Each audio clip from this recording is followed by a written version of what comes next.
mukjizat sertai tiap langkah. Shalom saudara, hari ini kita akan memulai ibadah online. Walaupun kita berada di berbeda tempat, tetapi biarlah kita sama-sama, hati kita tertuju kepada Tuhan untuk sama-sama kita beribadah online pada hari ini. Sebelumnya mari kita berdoa. Ya Bapa Allah yang Tuhan kami Yesus Kristus, kami tahu Tuhan, pada saat ini Tuhan, kami mau memulai ibadah online ya Bapa.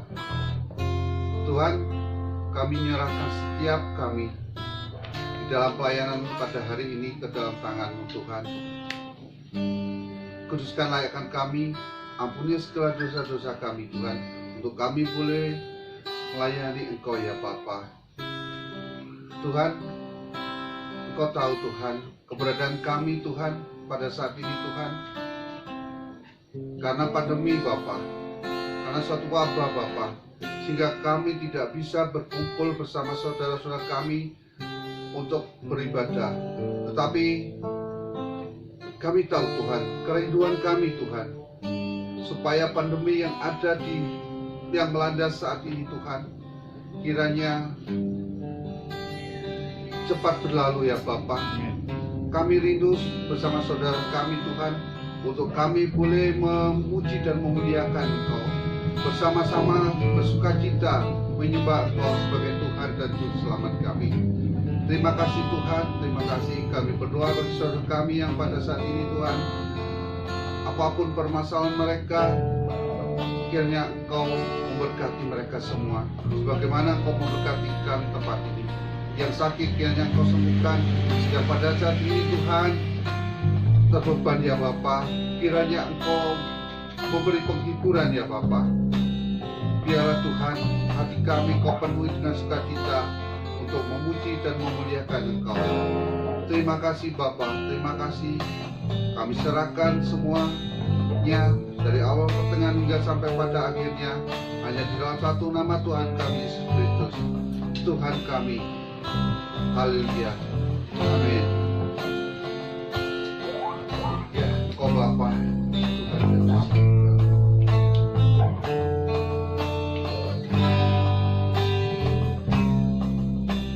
Mari sama-sama kita akan pujikan Bapa.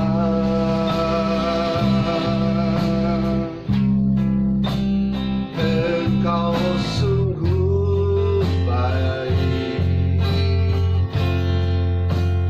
kasih-Mu melimpah di hidupku.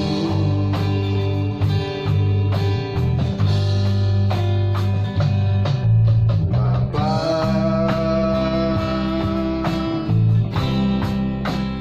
ku berterima kasih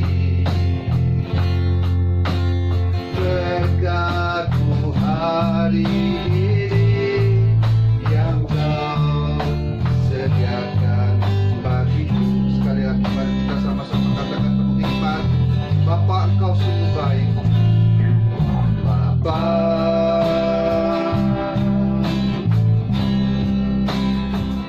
Engkau sungguh baik, ya Tuhan Engkau sungguh baik. Kasih-Mu melimpah di hidupku.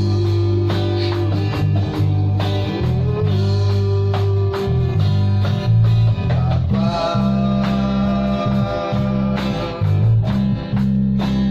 ku berterima kasih berkat-Mu hari ini yang Kau sediakan bagiku. Katakan sama-sama, tunaikan syukurku, tunaikan syukurku buat hari yang Kau beri. Tak habis-habisnya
tunaikan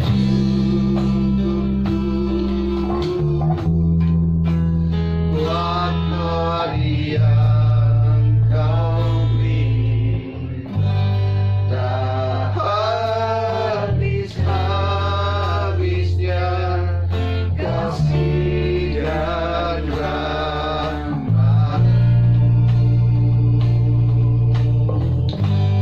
selalu baru dan tak pernah terlambat pertolongan-Mu, besar setia di sepanjang hidup. Tunaikan syukur, bersama-sama katakan tunaikan syukur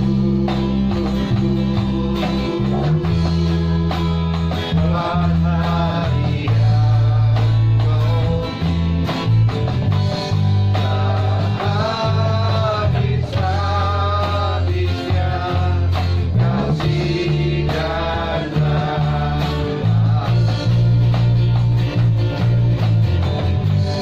selalu baru dan tak pernah terlambat pertolongan-Mu, besar setia di sepanjang hidup. Katakan besar setia-Mu, besar setia-Mu, besar setia-Mu Tuhan, besar setia-Mu di sepanjang hidup. Semangat kita, haleluya, kasih Tuhan, haleluya.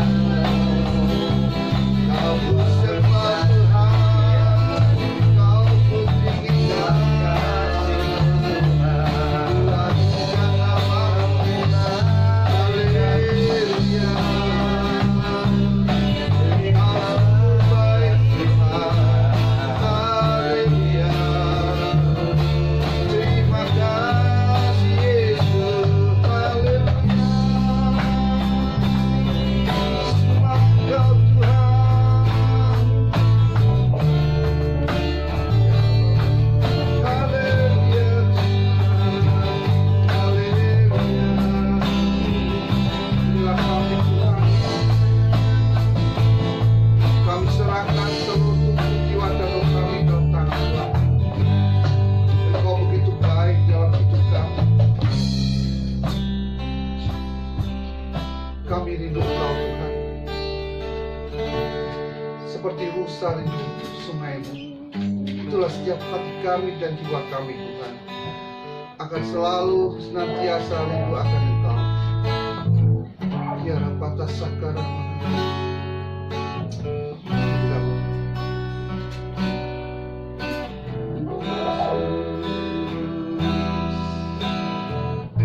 katakan seperti rusa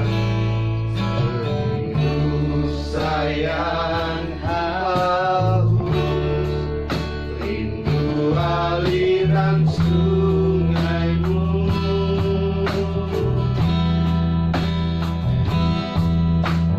haleluya.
kasih Bapa.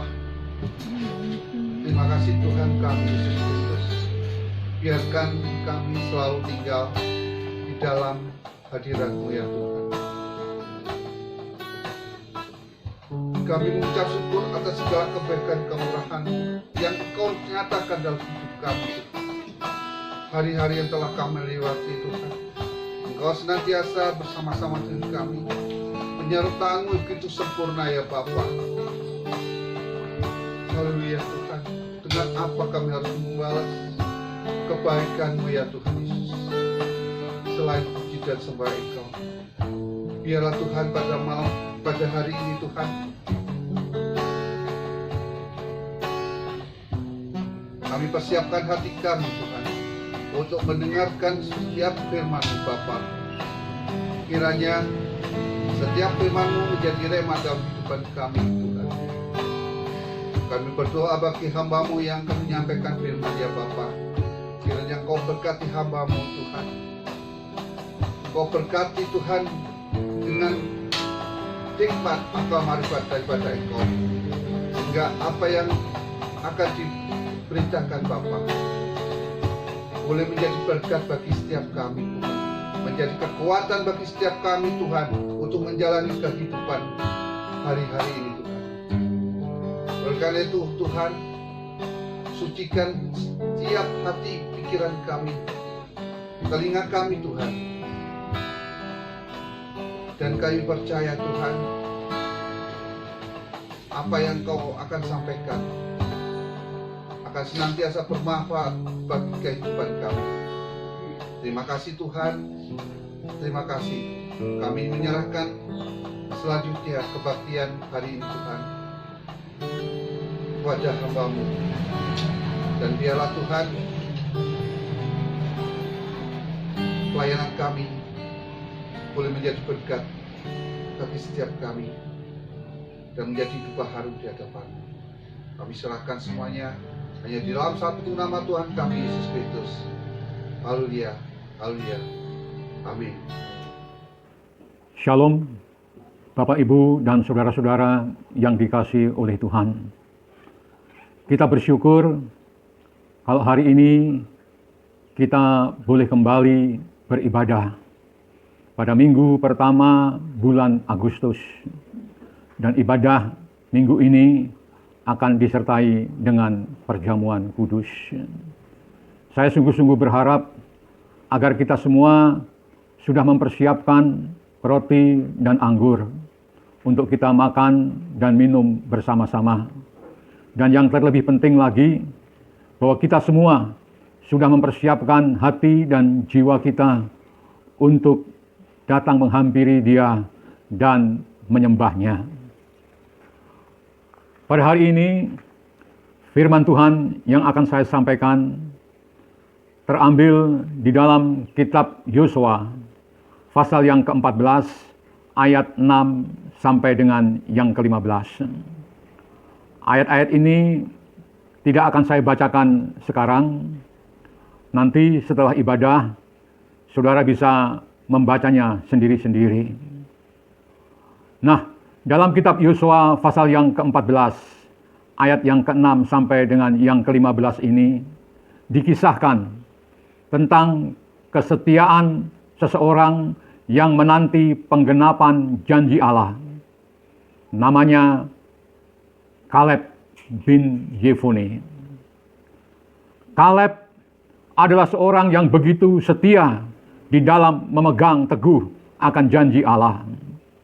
Nah, kesetiaan ini ditunjukkan dengan kesabarannya menunggu selama 45 tahun untuk sesuatu penggenapan janji Allah. Dan waktu 45 tahun bukanlah waktu yang singkat, melainkan waktu yang cukup panjang.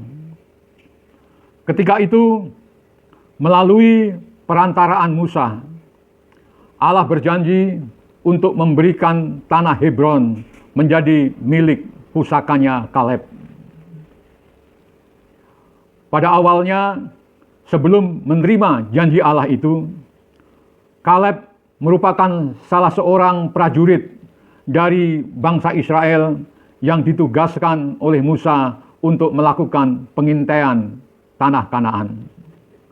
Bersama-sama dengan 11 orang pengintai lainnya, mereka berjalan dari Kades Barnea menuju tanah Kanaan untuk mengetahui segala sesuatunya tentang tanah yang dijanjikan oleh Allah kepada bangsa Israel.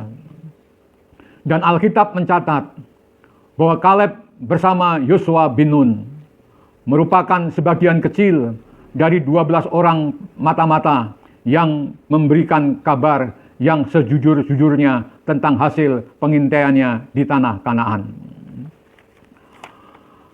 Dari 12 pengintai itu, kita tahu bersama-sama bahwa 10 pengintai atau 10 mata-mata itu memberikan laporan-laporan yang negatif agar Musa membatalkan niatnya untuk masuk ke tanah Kanaan. Akan tetapi, Kaleb dan Yosua justru merekomendasikan untuk merebut tanah perjanjian itu. Mereka meyakini bahwa bangsa Israel yang dipimpin oleh Musa harus maju terus dan menghadapi orang-orang yang bertubuh raksasa itu, karena ada jaminan penyertaan Allah di dalamnya. Allah telah berjanji akan menyertai dan membawa kita masuk. Bukan hanya itu, Allah juga menjamin kemenangan sampai pada negeri yang berlimpah susu dan madu itu. Tegas Kaleb kepada Musa. Nah, pernyataan Kaleb bin Yefune untuk terus maju dan merebut tanah yang dijanjikan Allah bagi bangsa Israel itu sangat menyenangkan hati Allah. Oleh karenanya, melalui perantaraan Musa, Allah berjanji untuk memberikan tanah negeri yang diinjaknya sebagai milik pusaka Kaleb dan keturunan-keturunannya. Dan janji Allah ini digenapi melalui Yosua yang menggantikan Musa setelah 45 tahun berikutnya. Dalam kitab Yosua pasal yang ke-14 ayat 13 dan 14 dikatakan, lalu Yosua memberkati Kaleb bin Yefune, dan diberikannyalah Hebron kepadanya menjadi milik pusakanya.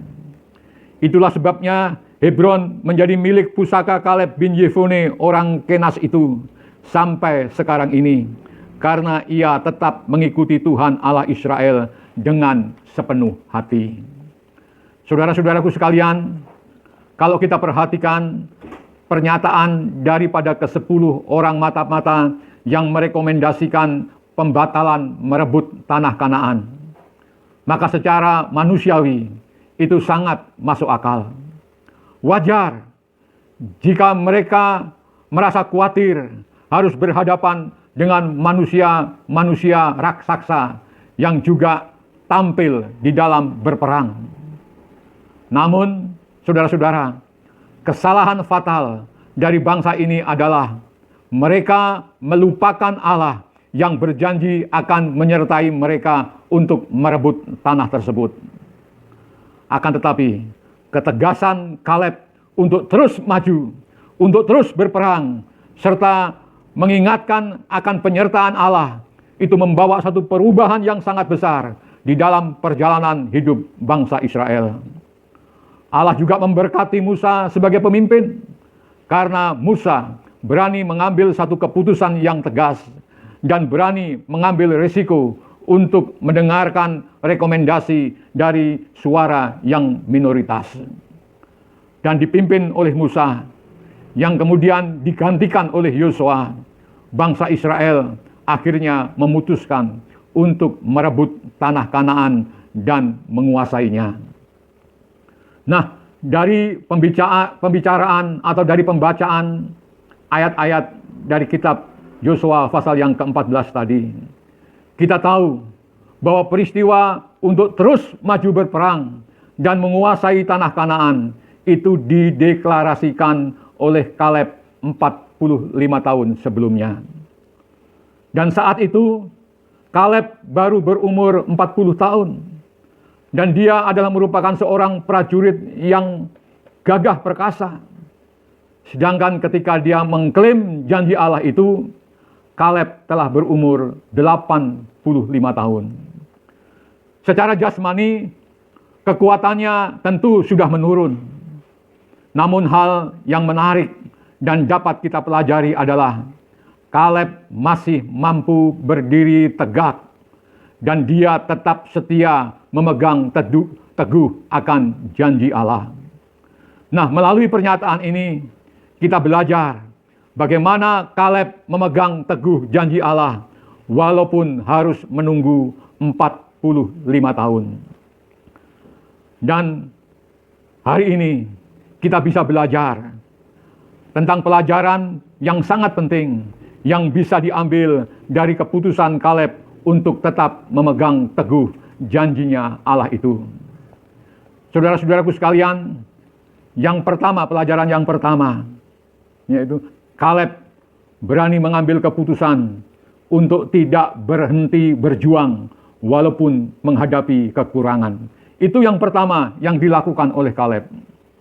Di usianya yang bertambah lanjut, Kaleb tetap menunjukkan sikap kesatrianya, yaitu dia memegang teguh janji Allah yang diberikan kepadanya.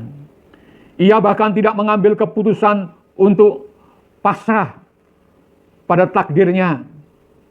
Di tengah-tengah kekurangan karena menjadi semakin tua dan tubuhnya melemah, serta tantangan hidup yang semakin besar yang membuat kekuatannya semakin lama semakin merosot. Ia tetap mengambil keputusan untuk teguh memegang janji daripada Tuhan.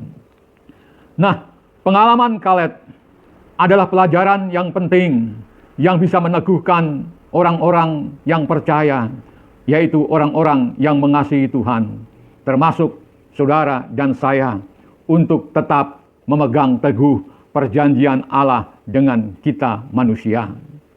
Nah, kalau kita perhatikan kehidupan Kaleb, maka sepertinya kehidupan yang kita jalani sekarang ini belum ada apa-apanya, saudara sekalian. Di saat-saat tertentu, kita gampang menjadi orang yang begitu mudah untuk menyerah jika harus berhadapan dengan kegagalan, jikalau kita berhadapan dengan kesulitan dan tantangan. Kita sering meragukan pertolongan Allah, bahkan karena masalah-masalah di dalam rumah tangga, misalnya keuangan yang semakin hari semakin menipis, dan kita sudah berdoa kepada Tuhan, dan ternyata doa kita belum dijawab oleh Tuhan. Mungkin masalah sakit penyakit, kita sudah banyak berdoa, siang malam kita berdoa, tetapi Tuhan juga belum menjawabnya. Lalu kita menjadi putus asa, kita menjadi ragu-ragu, dan akhirnya kita mengambil keputusan untuk mundur dari pelayanan kita. Kita lalu menjadi orang-orang Kristen yang begitu mudah untuk kecewa. Nah, hari ini saya ingin mengingatkan kepada Bapak, Ibu, dan saudara-saudara sekalian, bahwa apapun pergumulan saudara, dan seberapa berat pun pergumulan itu, tekad untuk terus maju dan tidak berhenti berjuang serta taat pada perintah Allah harus tetap menjadi satu keputusan hidup bagi kita semua. Allah pasti akan menggenapi janji-janjinya. Hanya masalahnya, saudara-saudara, kita harus memiliki kesabaran, kita harus memiliki kesetiaan, sama seperti Kaleb, karena Allah menolong tepat pada waktunya. Nah, lewat berbagai pengalaman, bahkan pengalaman yang paling berat sekalipun, sebenarnya Tuhan sedang melatih dan membentuk hidup kita untuk menjadi serupa dengan Dia. Saudara-saudara yang dikasihi oleh Tuhan, Allah tidak pernah mengizinkan sesuatu terjadi pada kita tanpa sepengetahuan serta tanpa adanya maksud yang khusus daripadanya. Oleh karena itu, saudara-saudara, saya mau mengingatkan lagi kepada saudara-saudara semua, janganlah kita menjadi orang Kristen yang cepat mundur hanya karena beberapa masalah yang belum terselesaikan dalam hidup kita.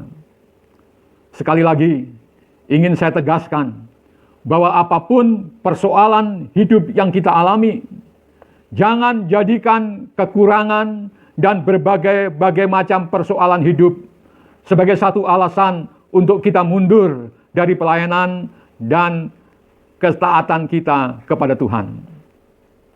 Saya sungguh-sungguh sangat yakin bahwa setiap orang yang percaya kepada Tuhan pasti mengalami masalah, pasti mengalami pergumulan di dalam hidup masing-masing.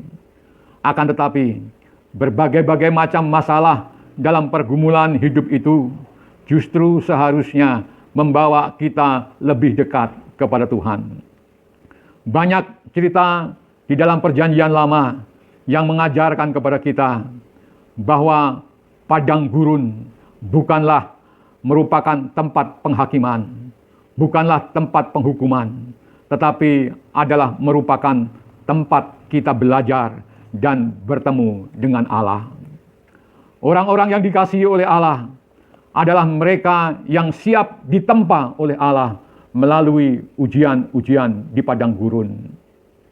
Dalam hal ini, Rasul Paulus mengajarkan kita bagaimana seharusnya kita bersikap ketika kita menghadapi pergumulan atau ketika kita menghadapi masa sukar dan tekanan-tekanan hidup. Di dalam suratnya kepada jemaat di Korintus, 2 Korintus pasal yang keempat, ayat 16 sampai dengan ke-18, dikatakan oleh Rasul Paulus, "Sebab itu, kami tidak tawar hati, tetapi meskipun manusia lahiriah kami semakin merosot, namun manusia batiniah kami dibaharui dari sehari ke sehari. Sebab penderitaan ringan yang sekarang ini mengerjakan bagi kami kemuliaan kekal yang melebihi segala-galanya, jauh lebih besar daripada penderitaan kami. Sebab kami tidak memperhatikan yang kelihatan, karena yang kelihatan itu sementara, sedangkan yang tidak kelihatan itu adalah kekal." Nah, saudara-saudara, melalui surat kepada jemaat di Korintus, Paulus ingin mengemukakan kepada kita tentang 3 prinsip penting yang perlu disadari kita ketika kita berada di dalam pencobaan. Nah, prinsip-prinsip ini akan membantu kita agar kita tetap kuat dan tetap memegang Kristus Yesus. Yang pertama, saudara-saudara, pergumulan yang kita hadapi adalah pergumulan yang akan memperbaharui. Dikatakan dalam ayat yang ke-16 tadi. Jadi, salah satu hal penting yang ingin Tuhan pakai untuk mengubah hati kita adalah pergumulan dan penderitaan. Ketaatan dan ketergantungan pada Tuhan dalam setiap pergumulan dan penderitaan itu akan membuat kita semakin rendah hati dan semakin memancarkan pribadi Kristus yang agung melalui diri kita. Dan buat kita semua yang sekarang telah memiliki hati yang lemah lembut dan mengasihi orang lain, saya meyakini bahwa kelembutan itu terbentuk melalui berbagai macam persoalan-persoalan besar dalam proses di dalam hidup kita. Sebelum kita dibentuk oleh Allah, kita juga merupakan bagian daripada orang-orang yang egois, orang-orang yang kasar, dan orang-orang yang mementingkan diri sendiri. Akan tetapi, melalui ketaatan dan ketergantungan kepada Tuhan di dalam menghadapi berbagai macam pergumulan hidup, hal itu akan mengubah hati kita masing-masing. Karena itu, saudara-saudara, acap kali Allah memberikan penderitaan itu datang menghampiri kita. Bukan karena Allah tidak mengasihi kita, tetapi Allah ingin membentuk kita menjadi mempelai-mempelainya yang tidak bercacat celah di hadapannya. Lalu prinsip yang kedua, pergumulan yang kita hadapi itu mengerjakan kemuliaan Allah. Seperti yang dikatakan ayat yang ke-17 tadi. Jadi saudara-saudara, saat kita menghadapi pergumulan yang berat, maka biasanya kita akan menjadi lebih dekat kepada Tuhan. Tadinya kita tidak pernah berdoa, sekarang kita rajin berdoa. Nah, kedekatan itu membawa kita pada kehidupan yang makin berserah dan makin percaya dengan sepenuh hati kepadanya. Dari sini kita belajar bahwa segala pencobaan seharusnya mengerjakan kemuliaan karena membawa seseorang lebih dekat kepada Tuhan. Itu sebabnya Paulus berkata, meski manusia lahiriah merosot, namun manusia batiniah diperbaharui. Sementara itu, pernyataan Kaleb yang mengatakan, aku masih sama kuat seperti 45 tahun yang lalu. Itu bukan berarti ia tidak mengalami perubahan apapun di dalam kurun waktu yang sedemikian panjang itu. Secara jasmani, Kaleb memang menjadi tua, tetapi iman yang berharap kepada Tuhan masih terus dipegangnya sampai dia berumur 85 tahun. Lalu yang ketiga, saudara-saudara, pergumulan melatih untuk tidak melihat yang kelihatan, seperti yang dikatakan dalam ayat yang ke-18 tadi. Melalui ayat ini, sebenarnya Paulus ingin mengatakan bahwa kehidupan yang dijalaninya bukan karena melihat, namun karena percaya kepada Allah. Ada banyak orang yang selalu mengaitkan iman percayanya dengan sesuatu yang dilihatnya. Salah satu contoh dalam Alkitab adalah Thomas. Dalam Yohanes pasal yang ke-20 ayat yang ke-25 dikatakan, maka kata murid-murid kepadanya, kami telah melihat Tuhan. Tetapi Thomas berkata kepada mereka, sebelum aku melihat bekas paku pada tangannya, dan sebelum aku mencucukkan jariku ke dalam bekas paku itu, dan mencucukkan tanganku ke dalam lambungnya, sekali-kali aku tidak akan percaya. Saudara-saudara, Tuhan memang menunjukkan bekas lubang paku kepada Thomas. Hal ini diungkapkan dalam Yohanes pasal yang ke-20 ayat yang ke-27. Kemudian ia berkata kepada Thomas, taruhlah jarimu di sini dan lihatlah tanganku. Ulurkanlah tanganmu dan cucukkanlah ke dalam lambungku, dan jangan engkau tidak percaya lagi, melainkan percayalah. Allah bisa melakukan apa saja yang kita inginkan agar kita percaya. Akan tetapi, Dia lebih suka manusia untuk percaya. Allah lebih suka menginginkan kita bergantung sepenuhnya kepadanya, meskipun belum melihat mujizat apapun. Allah ingin saudara dan saya percaya. Akan tetapi setan selalu menggoyahkan iman kita. Setan selalu membawa kita kepada pikiran-pikiran untuk melihat. Setan seringkali mengintimidasi kepada kita agar kita mulai ragu-ragu terhadap kuasanya. Saudara-saudaraku sekalian, ketika dicobai, Tuhan Yesus diperhadapkan pada pemikiran untuk melihat. Dikatakan dalam Injil Lukas pasal yang keempat ayat 5 sampai dengan yang ke-7. Kemudian ia membawa Yesus ke suatu tempat yang tinggi, dan dalam sekejap mata ia memperlihatkan kepadanya semua kerajaan dunia. Kata iblis kepadanya, segala kuasa itu serta kemuliaannya akan kuberikan kepadamu, sebab semuanya itu telah diserahkan kepadaku, dan aku memberikannya kepada siapa saja yang ku kehendaki. Jadi, jikalau engkau menyembah aku, seluruhnya itu akan menjadi milikmu. Bapak, Ibu, dan saudara-saudara sekalian, salah satu keberanian iblis yang paling luar biasa adalah mencobai Yesus.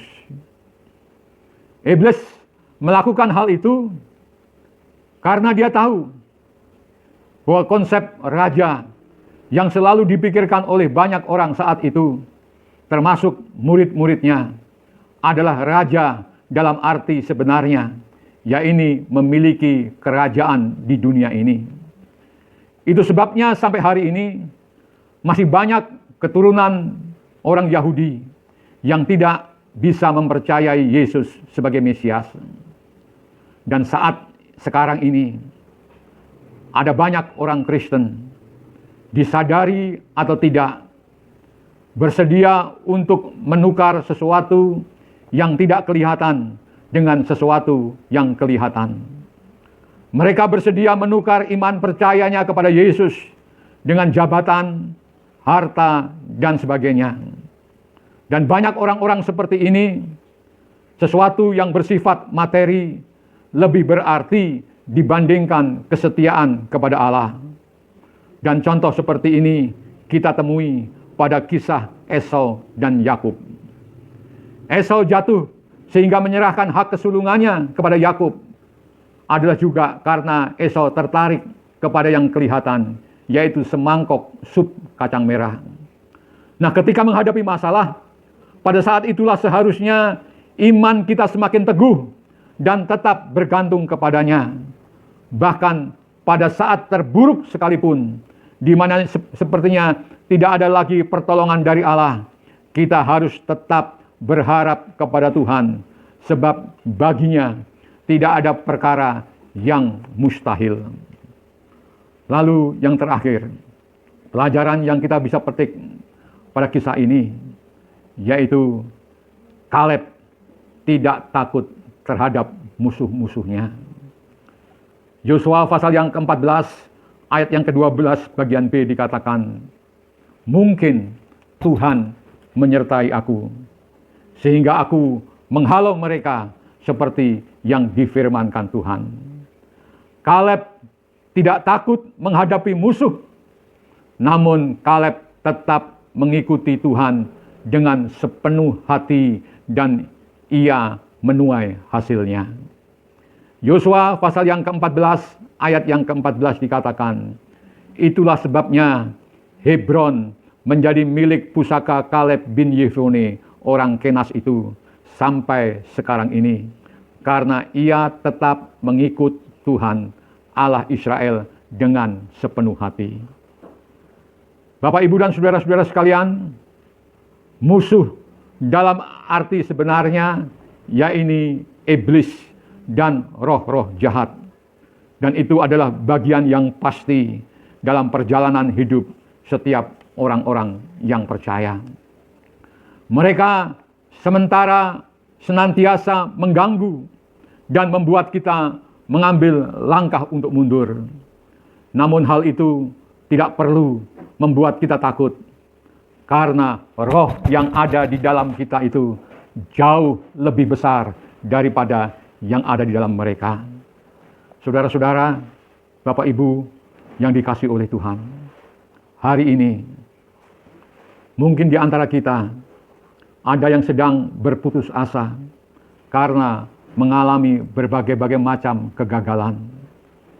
Atau hari ini ada di antara kita yang sedang bermaksud untuk memutuskan berhenti berjuang karena tekanan-tekanan yang kita alami. Sehingga kita tidak yakin lagi apakah janji Tuhan itu masih berlaku di dalam hidup kita. Saat ini saudara-saudara, kita semua diingatkan tentang diri seorang yang bernama Kaleb, yang tetap setia memegang janji Tuhan selama 45 tahun. Kita diingatkan bahwa orang-orang yang percaya, yang sungguh-sungguh dan selalu memegang janji Allah, bukanlah orang-orang yang lemah, yang tidak memiliki apa-apa. Orang percaya, orang beriman adalah mereka yang meyakini akan penggenapan janji Allah dalam hidupnya, meskipun belum melihat, karena janji Allah itu ya dan amin. Bapak, Ibu, dan saudara-saudara sekalian, peganglah janji Allah.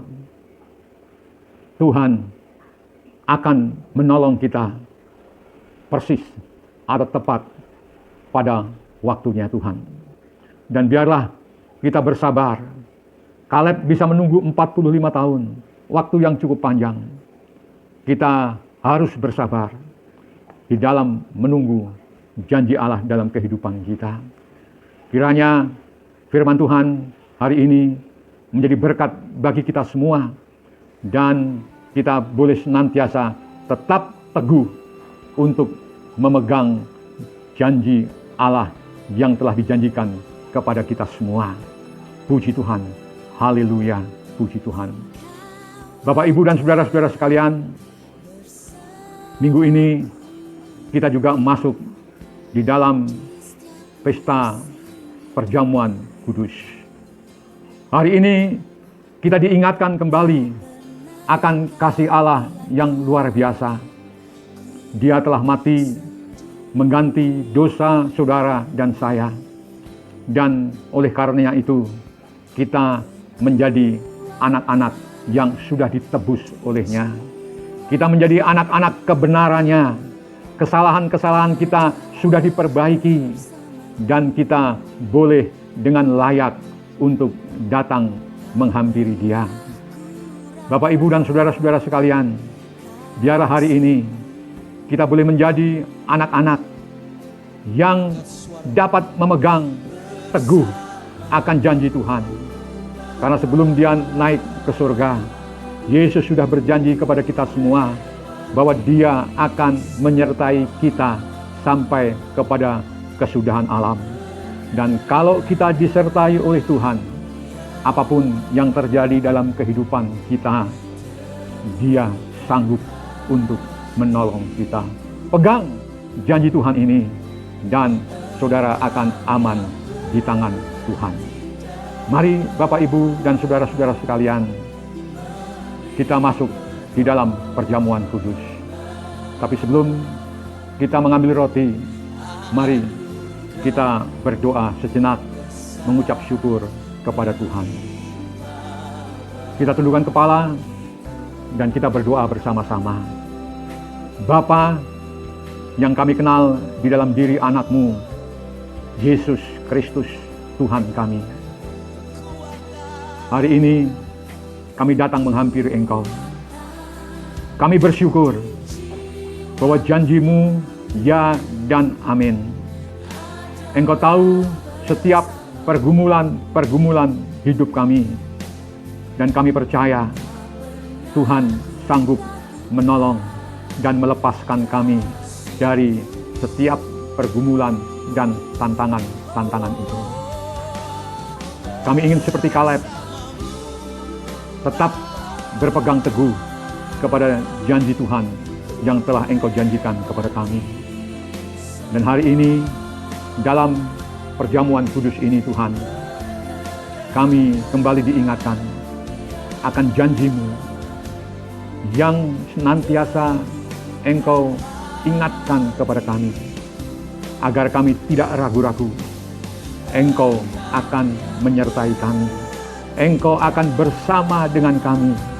Apapun keadaan kami, Engkau akan bersama dengan kami.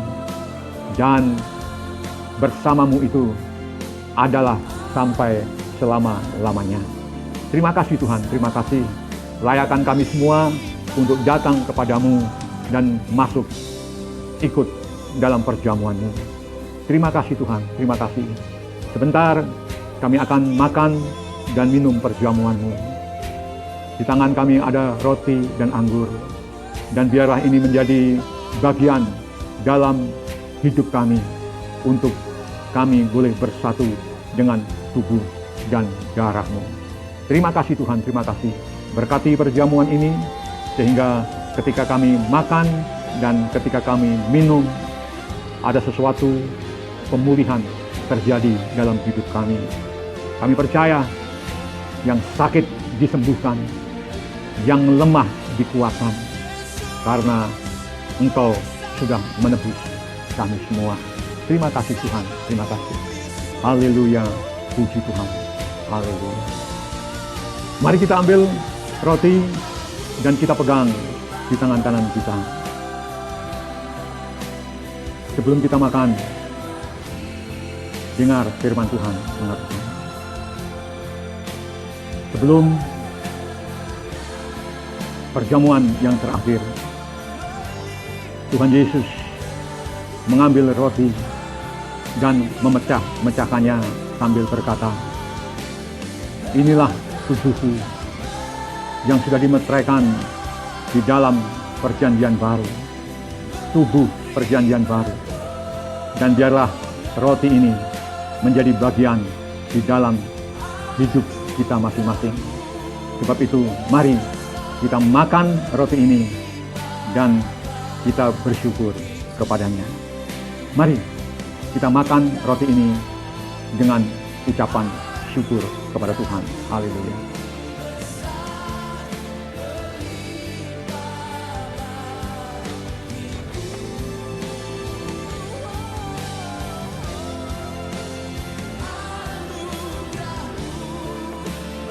Puji Tuhan. Puji Tuhan. Mari kita ambil cawan yang berisi anggur dan kita dengar firman-Nya lagi. Setelah membagi-bagikan roti, Tuhan Yesus berkata, inilah darah perjanjian baru. Dan biarlah ini menjadi peringatan bagi kita semua. Mari kita minum bersama-sama darah Yesus Kristus yang menjadi bagian daripada kita semua. Haleluya, puji Tuhan. Terima kasih Tuhan. Terima kasih Tuhan, terima kasih Yesus. Haleluya, syukur. Terpuji namamu Tuhan. Haleluya. Syukur, terima kasih Tuhan. Kasih-Mu besar, anugerah-Mu besar. Oh, haleluya, syukur, syukur. Terima kasih Tuhan Yesus, terima kasih Tuhan Yesus, terima kasih. Haleluya, haleluya. Mari kita angkat tangan kita. Kita mengucap syukur kepadanya. Haleluya, puji Tuhan. Haleluya, puji Tuhan. Bapa, kembali kami datang kepadamu Tuhan. Kami mengucap syukur kalau kami boleh ikut di dalam perjamuan-Mu. Tuhan Yesus, tubuh dan darah-Mu telah kami makan dan minum. Dan biarlah kami boleh bersatu dengan tubuh dan darah-Mu. Kami boleh bersatu dengan kematian dan kebangkitan-Mu. Sehingga Tuhan, apapun di dalam apapun yang kami hadapi saat-saat sekarang ini, Tuhan, kami boleh bersekutu dengan Engkau. Baik di dalam kesusahan kami maupun di dalam kesukacitaan kami, Engkau selalu ada bersama-sama dengan kami. Terima kasih Tuhan, terima kasih Tuhan Yesus, terima kasih Tuhan Yesus. Hari ini kami ingat kepada saudara-saudara kami yang sedang ada di dalam pergumulan mereka masing-masing. Kami ingat anak-Mu, Pak Max Getan, yang saat ini sedang dirawat di Rumah Sakit Delta Surya karena serangan jantung pada semalam Tuhan. Tuhan, kami percaya janji-Mu juga tergenapi di dalam diri Bapak Max Getan. Tuhan akan menolong, Tuhan akan memberikan kekuatan kepadanya sehingga dapat melewati serangan jantung yang saat ini sedang dihadapinya. Terima kasih Tuhan, terima kasih. Kalau Engkau sudah melepaskan hamba-Mu ini dari serangan jantung, demikian juga Engkau dapat melepaskan serangan jantung dari Bapak Max Getan.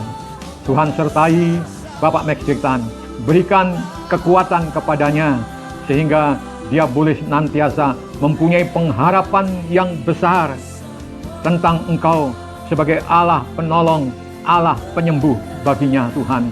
Terima kasih Tuhan, terima kasih. Kami berdoa agar Tuhan melepaskan, meluputkan Bapak Max Getan dari penyakit yang saat ini sedang dideritanya. Terima kasih Tuhan, terima kasih Tuhan, terima kasih Tuhan, terima kasih. Kami juga berdoa untuk keluarganya saat ini. Biarlah mereka juga mempunyai ketabahan, kekuatan untuk selalu percaya, untuk selalu berpegang teguh kepada janji-Mu. Dan biarlah mereka tidak pernah ragu-ragu bahwa Engkau sanggup memberikan pertolongan kepadanya. Terima kasih Tuhan, terima kasih. Kami juga serahkan anak-anak-Mu yang lain.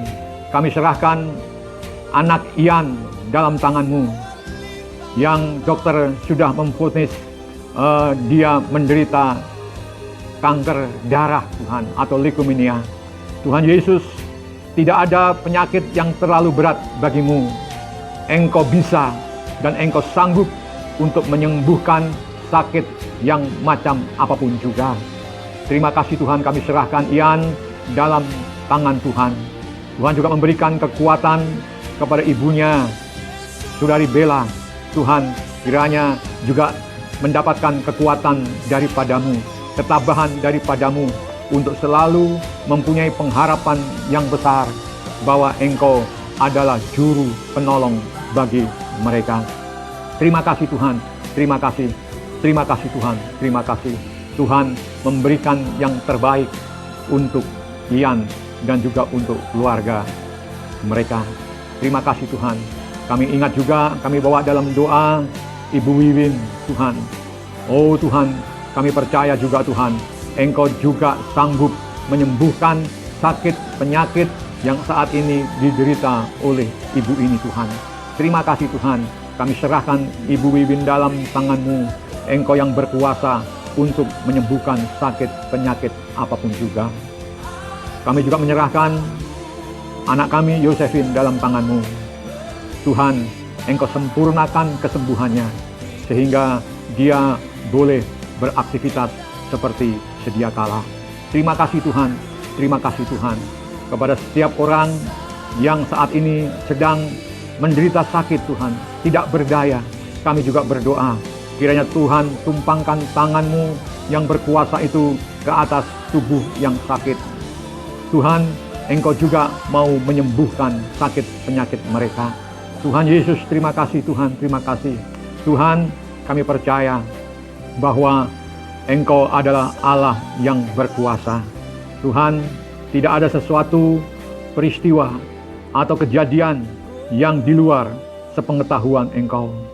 Tuhan, kalau Engkau kehendaki bahwa anak-anak-Mu tetap saat ini di dalam pergumulan, di dalam pembentukan, maka kami percaya Engkau akan sanggup meluputkan mereka sampai pada akhirnya dan mereka memperoleh kemenangan di dalam hidupnya.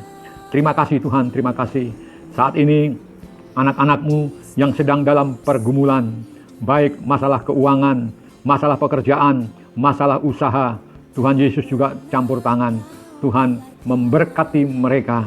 Tuhan, yang belum punya pekerjaan, Tuhan beri pekerjaan yang layak untuk mereka, sehingga mereka mempunyai penghasilan yang cukup, dan itu adalah berkat Tuhan yang telah diberikan kepadanya, sehingga mereka dapat mencukupi kebutuhan rumah tangga mereka yang saat ini sedang berusaha. Oh Tuhan, baik itu home industry maupun usaha-usaha lainnya Tuhan. Tuhan juga memberkati usaha dari setiap anak-anak-Mu. Tuhan, asal mereka rajin dan tekun, Tuhan memberkati usaha ini, sehingga usaha ini bisa berkembang semakin hari, semakin maju, semakin hari, semakin berkembang. Terima kasih Tuhan, terima kasih Tuhan, terima kasih. Kami juga serahkan anak-anak-Mu yang lain Tuhan. Hamba-Mu tidak tahu apa yang dialami setiap anak-anak-Mu saat ini, tetapi Engkau adalah Allah yang Maha Tahu. Engkau tahu kebutuhan setiap anak-anak-Mu. Engkau tahu keperluan setiap anak-anak-Mu. Dan Engkau adalah Yehova Yireh, Allah penyedia bagi mereka semua. Dan Engkau akan memenuhi setiap kebutuhan mereka. Terima kasih Tuhan, terima kasih Tuhan, terima kasih. Kami bersyukur buat hari ini, di mana kami boleh datang kepadamu dan menghampiri Engkau, karena Engkau adalah Bapa-Ku yang mendengar setiap doa dan permohonan kami. Terima kasih Tuhan, terima kasih Tuhan, terima kasih. Sebentar kami akan berpisah satu dengan yang lainnya Tuhan. Tapi sebelum kami berpisah, biarlah Tuhan turunkan berkat-berkat-Mu atas kami semua. Mari saudara-saudara, kita angkat tangan kita dan kita akan menerima berkat. Haleluya, puji Tuhan. Saudara-saudaraku sekalian yang dikasihi oleh Tuhan, kita berpisah di dalam berkat-Nya daripada Allah Bapa, berkat-Nya Tuhan Yesus Kristus, dan berkat dari persekutuan, kekuatan, dan penghiburan Roh Kudus menyertai kita semua, mulai dari saat sekarang ini sampai selama-lamanya.